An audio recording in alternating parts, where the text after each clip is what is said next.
सभी भैया बहनों को मेरा नमस्कार स्नेह। चलिए, विषय वस्तु को प्रारंभ करने से पहले एक बार निवेदन है कि साहू साइंस इंस्टीट्यूट को आप सब्सक्राइब करते हुए और मेरे इस वीडियो को यदि अच्छा लगता है तो इस वीडियो को लाइक ज़रूर करेंगे। आइए अब हम थोड़ा सा आगे चलते हैं।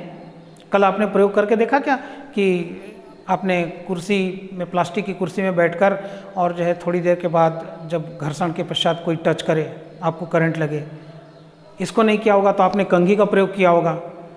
कंघी लिए और अपने छोटे भैया बहन को देखो जादू दिखाते हैं करके आपने जादू दिखाया, ऐसा प्रयोग आपने किया क्या? नहीं किया? कीजिए, क्योंकि भौतिकी जो है वो मज़े लेने का विषय है, आनंद के साथ पढ़ना है। चलिए ठीक है, अब हम थोड़ा सा बिंदु आगे बढ़ते हुए आगे चलते हैं तो हमको ध्यान में आता है कि अगला बिंदु जो है हमारे पास आवेश उत्पत्ति का इलेक्ट्रॉनिक सिद्धांत क्या कहता है।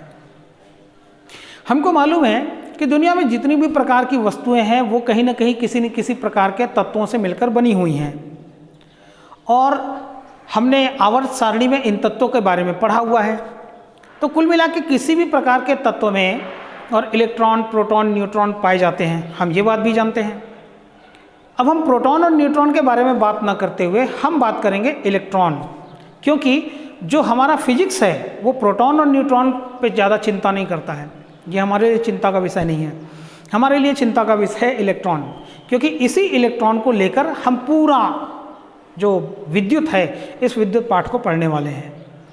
आवेशों के प्रवाह की बात कर रहे हैं तो हम कुल मिला के इलेक्ट्रॉन के बारे में ही बात कर रहे हैं। तो ठीक है, तो कुल मिला के हम ये कहते हैं कि मान लेते हैं कोई एक पदार्थ है, इस पदार्थ के नाभिक में तो प्रोटॉन और न्यूट्रॉन पाए जाते हैं, और इस नाभिक के चारों ओर और जो घूमता है, जो चक्कर लगाता है, उस चक्कर लगाने वाले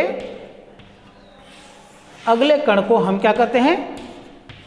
उसको हम इलेक्ट्रॉन कहते हैं। अब प्रोटॉन और न्यूट्रॉन इस नाभिक के अंदर बंद है, किंतु इलेक्ट्रॉन जो है वो नाभिक के चारों ओर चक्कर लगाते हैं। तो क्या ऐसा है क्या कि सभी इलेक्ट्रॉन एक ही घर में घुसे हुए हैं और वहीं पर चक्कर लगा रहे हैं? ऐसा भी नहीं है। तो एक घर के अंदर बहुत सारे कमरे होते हैं और सबका अपना कमरा, जैसे घर में बड़े बुजुर्ग होते हैं उनके लिए अपना एक कमरा तय है, हमने अपने माता पिता के लिए अपने एक कमरे रखे होंगे, हमारे लिए माता पिता ने अलग एक कमरा रखा होगा।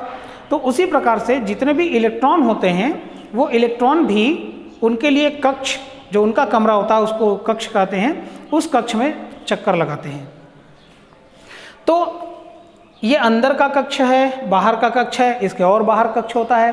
तो इस प्रकार से यहाँ पर ध्यान रखेंगे कि आंतरिक जो कक्ष होता है, इस आंतरिक कक्ष में 2 इलेक्ट्रॉन जो है रह सकते हैं। सबसे पहला कक्ष जो होता है उसमें 2 इलेक्ट्रॉन होता है, उसके बाद बाहर वाले कक्ष में 8 हो सकता है, ऐसे और आगे बढ़ सकता है। उसका अपना एक निर्धारण है जो कि आपने रसायन में पढ़ा होगा।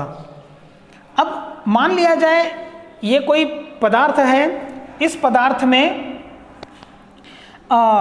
2 इलेक्ट्रॉन अंदर में हैं, फिर उसके बाद ये 8 इलेक्ट्रॉन हैं, 1 2 3 4 5 6 और ये 7 और ये 8, ऐसा।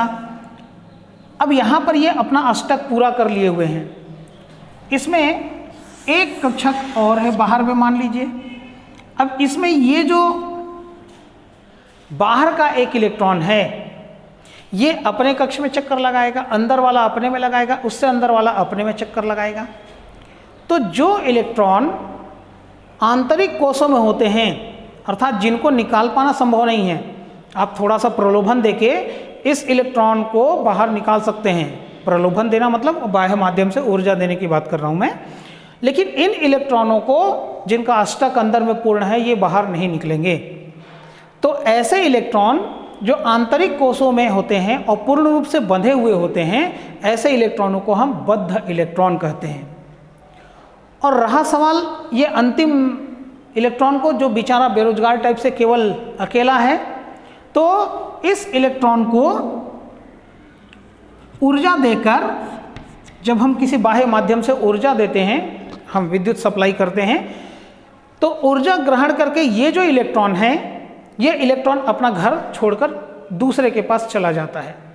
तो यही इलेक्ट्रॉन का उत्पत्ति प्रदर्शित कर रहा है, इलेक्ट्रॉन क्या कर रहा है, बाहर निकल जा रहा है। ऐसे तो किसी भी पदार्थ में इलेक्ट्रॉन है, सब में इलेक्ट्रॉन है, किंतु कॉपर, एक उदाहरण मैं लेता हूं, कॉपर, तो कॉपर में कुल मिला के हमारे पास 29 इलेक्ट्रॉन है।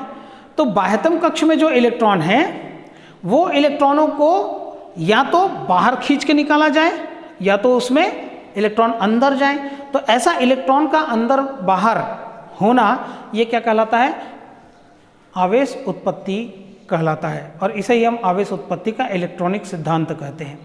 लेकिन ये तब निकलेगा जब हम बाह्य माध्यम से ऊर्जा देंगे।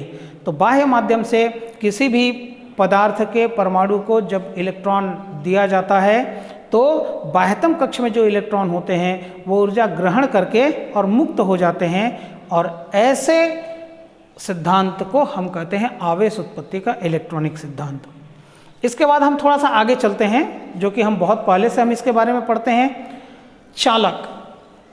तो चालक क्या होता है, तो हमको ये मालूम है कि लोहा है, इस लोहे को हमने करंट दिया, तो लोहे के एक सिरे को जब हम करंट देते हैं तो हमको दूसरे सिरे पर भी उतना ही करंट लगने वाला है।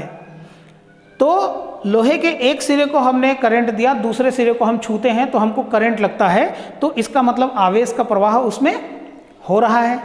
इसलिए हम ऐसे पदार्थ जिनमें आवेशों का प्रवाह आसानी से होता है, इसको हम क्या बोल देते हैं, चालक। दूसरा होता है विद्युत रोधी। तो विद्युत रोधी जिनमें और आवेशों का जो चालन है वो प्रायः नहीं होता है या विद्युत रोधी कहलाता है। इसके बाद जो अगला बिंदु है वो भू संपर्कण होता है। हमने सामान्य तौर पर अपने घरों में देखा होगा कि एक ऐसा स्थान होता है जिसमें हम पूरे घर का जब विद्युत का सर्किट तैयार करते हैं तो उसमें हरे रंग का एक तार हमने देखा होगा, जैसे जो 3 पिन होता है, इसमें ऊपर वाला ये प्लस माइनस है, तो ये ऊपर वाला जिसमें कोई सामान्य तौर पर नहीं जोड़ा जाता है, किंतु बड़े बड़े जितने भी उपकरण हमारे घरों में उपयोग में आते हैं, जैसे रेफ्रिजरेटर, तो रेफ्रिजरेटर में जो 3 पिन होता है उसका ऊपर वाला, आपने टीवी देखा होगा उसका ऊपर वाला, आयरन उपयोग करते हैं तो ये जो ऊपर वाला सामान्य तौर पर होता है, ये पूरे घर में जहाँ जहाँ पर ऐसे ग्रीन वायर को जोड़कर एक कॉमन वायर जोड़ते हुए उसको बाहर में हम लोग ज़मीन से उसको और मोटा कॉपर का प्लेट लेकर और उसको गाड़ते हैं, ताकि होगा क्या, ताकि जितना उसको चार्ज चाहिए, जितना आवेश उसको चाहिए वो तो उसका उपयोग करेगा, किंतु किसी कारणवश यदि कहीं ओवरलोड हो जाए, उस पर आवश्यकता से अधिक आवेश अगर उसको मिल जाए तो अब वो आवेश कहाँ चला जाए, पृथ्वी में चला जाए।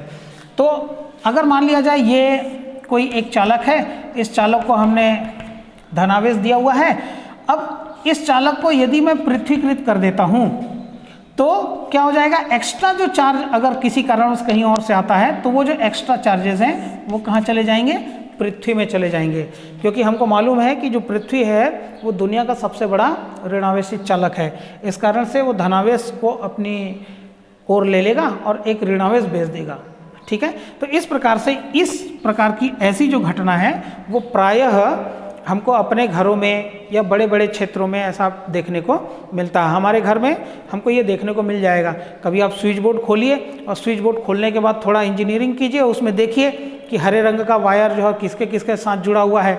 हाँ, लेकिन ये बात ध्यान में रखिए कि 3 इडियट्स पिक्चर में जैसे हमने उसमें वो फ्रिज को खोलता था लेकिन फ्रिज का ढक्कन बंद हो गया तो ठीक, नहीं तो भड़ से फ्रिज का ढक्कन खुला का खुला रह गया।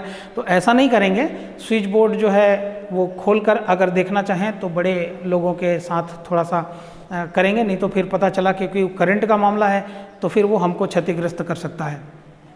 तो प्रायः हरे रंग का जो तार घर के परिपथों में अपने को देखने को मिलता है वह कुल मिला के उसी से और जो है वो बनता है। तो आप सभी भैया बहनों का अधिक बिंदु पर चर्चा न करते हुए आज केवल इतने ही बिंदु पर हम चर्चा करेंगे और अगले कालखंड में हम आगे के विषय वस्तु को समझेंगे। तब तक के आप सभी भैया बहनों को मेरा स्नेह नमस्कार। स्वस्थ रहिए, मस्त रहिए, भगवान से इतनी ही प्रार्थना करते हुए आज के इस वीडियो में केवल इतना ही। सभी भैया बहनों को मेरा स्नेह।